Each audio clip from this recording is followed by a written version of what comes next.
Hello, and welcome to Mr. L's Bell. This is Mr. L with Mr. L's Tutoring and Enrichment, where a passion for teaching meets the science of behavior.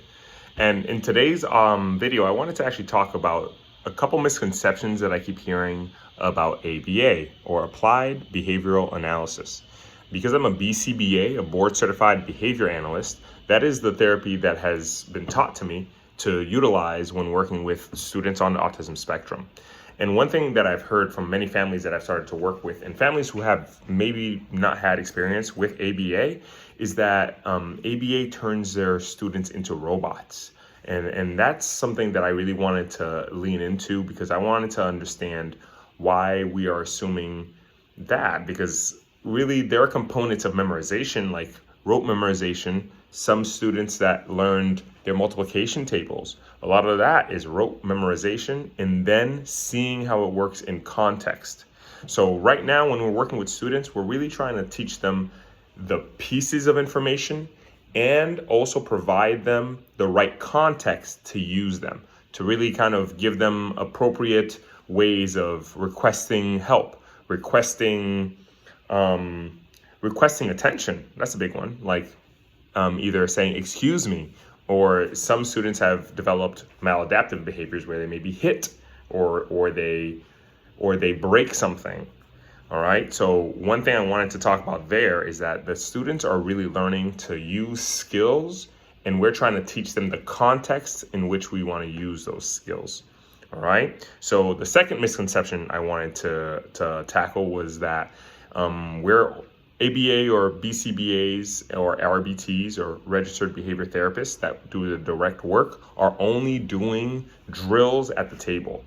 That is a certain tool called discrete trial training, and that is not utilized as often, only because a lot of the things we want to do are going to be natural. So you're going to hear naturalistic a lot, and so we want to give the students the tools that will help them in the context that they're in that moment. So for example, if the child is playing on the ground and they're trying to reach a toy that is above their reaching, they can't reach it, we can get them to point at it, or we can get them to look and make eye contact with us to make me aware that you're looking for my attention. And then using that gaze, they can look at the toy that they're trying to use, and I can follow that gaze, and I can show them, hey, because you looked at that, I understood that you wanted it.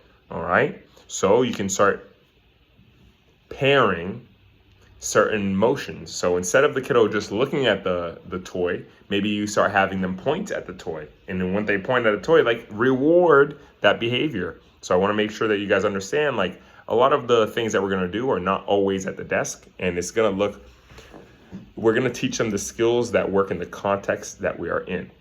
All right. And the last thing I wanted to actually tackle was something that I'm realizing as I utilize this myself, is that ABA, or Applied Behavioral Analysis, is not only for individuals on the autism spectrum.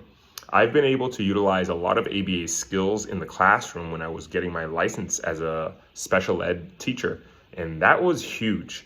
Understanding how ABA principles, strategies, tactics can work in a general education classroom has really made me,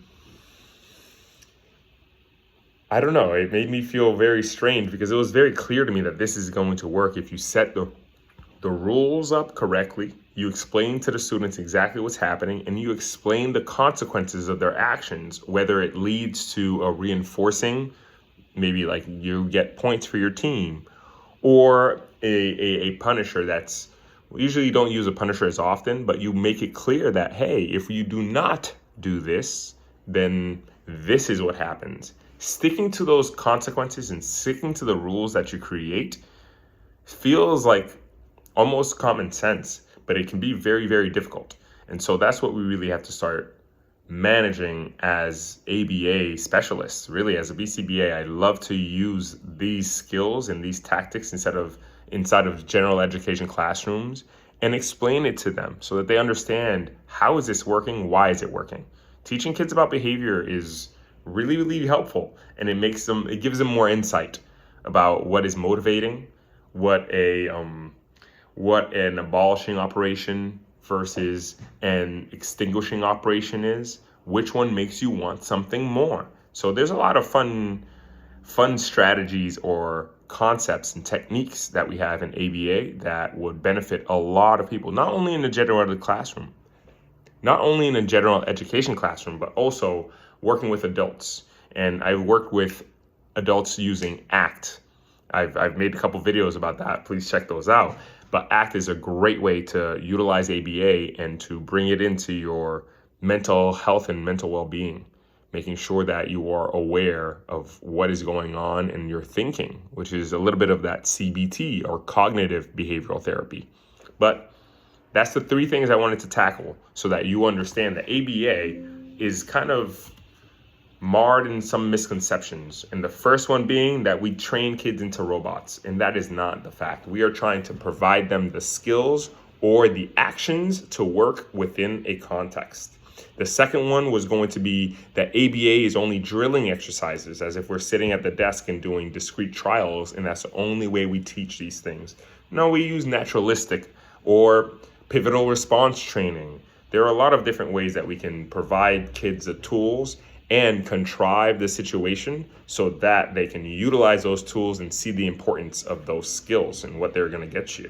And the last one is that ABA is not only for people with ASD or an autism diagnosis.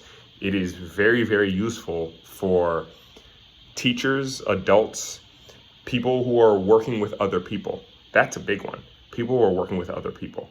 So I want you guys to remember those three other things about ABA and make sure to share it with somebody who is interested in behavior, education, math, or tutoring. Please like and follow for more. I look forward to seeing you again in the next one.